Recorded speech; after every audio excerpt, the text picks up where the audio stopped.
திமுகவை தவிர யார் ஆட்சிக்கு வந்தாலும் அது சர்வ நிச்சயமா டெல்லி பாஜக ஆட்சியா தான் இருக்கும்னு தெல்ல தெளிவா புரிய வைங்க. நம்ம கூட்டணியை தவிர வேற யாருக்கு வாக்களிச்சாலும் இதுவரை நாம பண்ணிக்கிட்டு வரக்கூடிய நலத்திட்டங்கள் ஸ்டாப் நின்னுடும். தமிழ்நாட்டினுடைய தொகுதி அளவை குறைச்சிருவாங்க. இதுவரை நாம் சாதிச்சு காட்டியிருக்கக்கூடிய வளர்ச்சியை பின்னோக்கி கொண்டு போயிடுவாங்க. வளர்ச்சி அரசியல் மாறி கலவர அரசியல் தான் தமிழ்நாட்டில் நடக்கும். நடக்க போற தேர்தல் ரெண்டு கூட்டணிகளுக்கு இடையில் நடக்கிற தேர்தல் இல்ல. இது தமிழ்நாடு வாசஸ் NDA. பாமர மக்களுக்கு புரிகிற மாதிரி இன்னும் எளிமையா சொல்லணும்னா வெல்ல போவது தமிழ்நாடு அணியா டெல்லி அணியா இதை முடிவு பண்ண போறதுதான் இந்த தேர்தல்.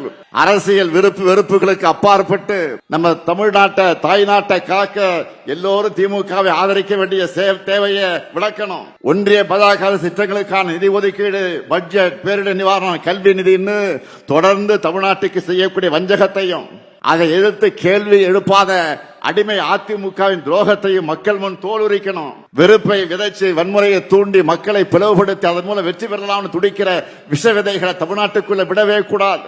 நல்லா புரிஞ்சுக்குங்க, நாம போராடுறது திமுக வெற்றிக்காக இல்ல, தமிழ்நாட்டினுடைய வெற்றிக்காக. பாஜக டப்பா இன்ஜினுக்கு முன்னால தமிழ்நாட்டினுடைய திராவிட மாடல் சூப்பர் ஃபாஸ்ட் இன்ஜின் என்றும் தலைகுனியாது. இந்த உறுதியை தமிழ்நாட்டில் இருக்கக்கூடிய ஒவ்வொரு வீட்டுக்கும் ஒவ்வொரு வாக்காளர்களுக்கு கொண்டு போய் சேர்க்க வேண்டியது உங்களுடைய வேலை. களப்பணி மட்டும்தான் இனி உங்களுடைய முழு பணி. உங்களுடைய ஒவ்வொரு மினிட் உழைப்பும் ஒரு ஓட். கூட்டணி, தொகுதி, அந்த பங்கீடு, எந்த தொகுதி யாருக்கு யார் வேட்பாளர், இதையெல்லாம் கவலைப்படாதீங்க, நான் பாத்துக்கிறேன். அதை என்கிட்ட விட்டுருங்க. எங்க யார் நின்னாலும் 234 தொகுதியில தலைவர் தான் இந்த ஸ்டாலின் தான் வேட்பாளர் நினைச்சு வேலை பாருங்க.